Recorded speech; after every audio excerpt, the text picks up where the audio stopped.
देखो इप्सन रो इकोटैंक एल 8050 नुआ विंटर आम आज अनबॉक्स कलु। अनबॉक्स कर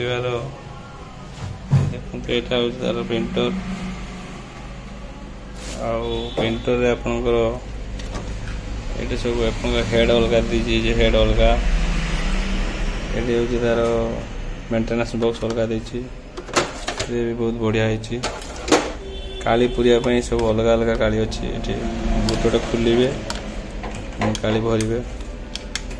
छटा काली अच्छी छटा काली बीकेएलसी मैजेंटा सियान येलो एलम छटा काली पूरे काली पूरे मशीन ऑन करेंगे ऑन कले भर काली फिलिंग हम यही बटन टाक 5 सेकेंड रखिए 5 सेकेंड प्रेस कर रखले काली आपणकर लोड हो लोड है काली एमती